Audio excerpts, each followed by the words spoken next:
Hello and welcome. Today, we're looking beyond low Earth orbit, setting our sights on the moon and what it takes to stay there long term.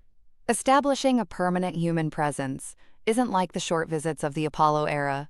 It requires a whole new way of thinking about space operations, specifically something called cislunar logistics. So what exactly is cislunar logistics? Think of it as the complete supply chain and support system needed to operate between the Earth, the moon's orbit, and the lunar surface. It's about getting people and cargo there reliably, supporting them while they're there, and maintaining all the equipment involved. This is far more complex than operating near Earth. Why the need for such a robust system?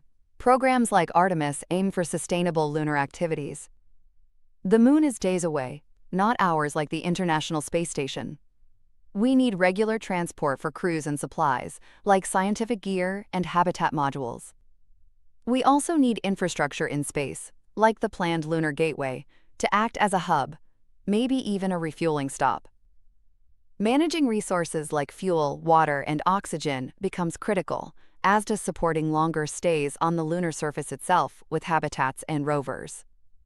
Several key pieces make up this logistical puzzle. First, transportation. Reusable spacecraft are essential to bring costs down. This includes Earth-to-orbit rockets, efficient in-space tugs, perhaps using solar electric propulsion for cargo, and faster chemical rockets for crew, plus reusable lunar landers. Second, the Lunar Gateway. This small space station in lunar orbit will be a versatile hub, a meeting point, temporary home, science lab, communication relay, and staging post for surface missions, and eventually Mars. Third, in situ resource utilization, or ISRU. This is about using resources found on the moon, especially water ice near the poles. If we can extract water and turn it into rocket fuel and breathable air locally, it dramatically cuts down what we need to launch from Earth. Other potential components include dedicated logistics depots at stable points in space, and robust communication and navigation networks. Naturally, building this system faces huge engineering hurdles. Space travel beyond Earth orbit is expensive, so cost-effective, reusable transport is paramount. We need efficient propulsion systems, balancing speed and fuel economy. The deep space environment is harsh, extreme temperatures, radiation, and micrometeoroids. Systems need to be incredibly reliable and autonomous because help is far away, and communication has delays. Generating enough power, especially during the long lunar night, is tough.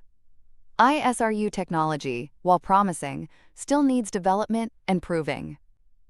Managing the complex flow of resources between different vehicles and locations, potentially from various international and commercial partners, is a massive coordination task. And finally, as cislunar space gets busier, we'll need effective space traffic management. Building this cislunar logistics network is the foundation for a sustained human future on the moon and beyond. Current efforts are focused on key elements like the gateway and developing reusable landers and ISRU tech. Collaboration between government agencies and commercial companies will be vital. It's a complex, challenging endeavor, but essential for turning the dream of long-term lunar exploration and settlement into reality.